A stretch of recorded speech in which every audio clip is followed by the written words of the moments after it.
We've all heard about stopping the boats, but 7 News has shock figures on how many people are making it here by plane. In the past 4 years, more than 64,000 asylum seekers have flown into the country.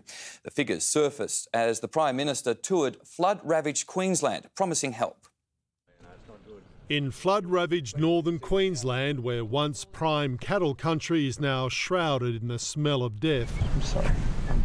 Scott Morrison helps bring much-needed feed and some hope. This is my number one priority right here, right now. But there's no escape from the week's number one political issue, new laws supporting the medical transfer of sick refugees and his government's contradictory messages. I mean, we're just telling the truth. Including his insistence that he will stop the boats from coming but also reopen the Christmas Island detention centre in case they do. To reopen a detention centre that I don't need to open. Scott Morrison should stop false advertising to people smugglers in Indonesia. But while debate rages over 1,000 asylum seekers who've arrived by boat, 7 News can reveal another 64,000 asylum seekers have arrived in the same time by other means, largely without a whimper.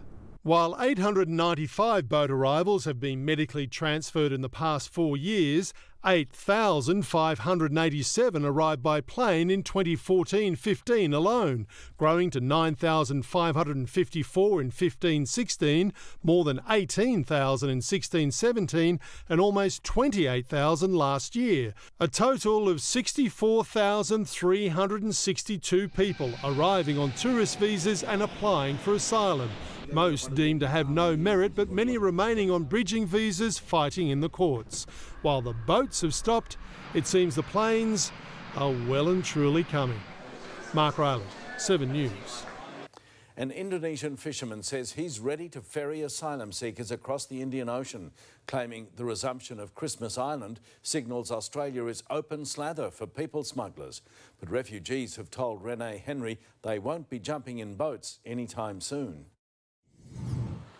Armin Tagana says asylum seekers used to board boats under the cover of darkness at this very port on Timor Island. Waters off East Nusa Tenggara formed the main smuggling route to Australia, and he believes it could happen again.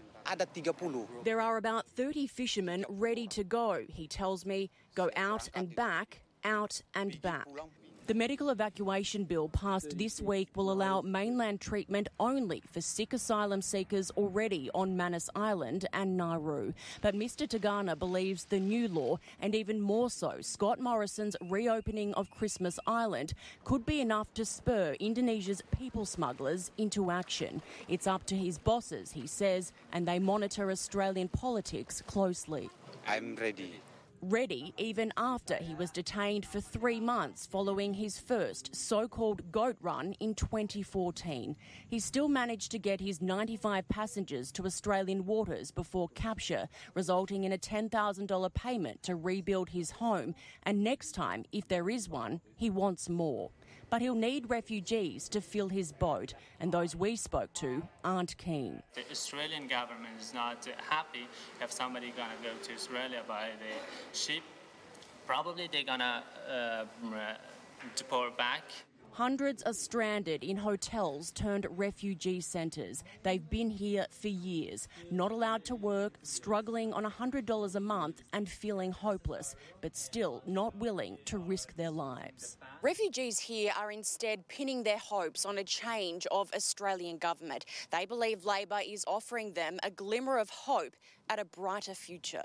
From the Australian election, we are happy if there is some change in the new government, and then they're gonna take some other people. Labor says the trade has moved to the skies, claiming 90 people a day are now entering Australia via our airports and wanting asylum. We are homeless, we are just looking for a safe country. On Timor Island, Renee Henry, 9 News.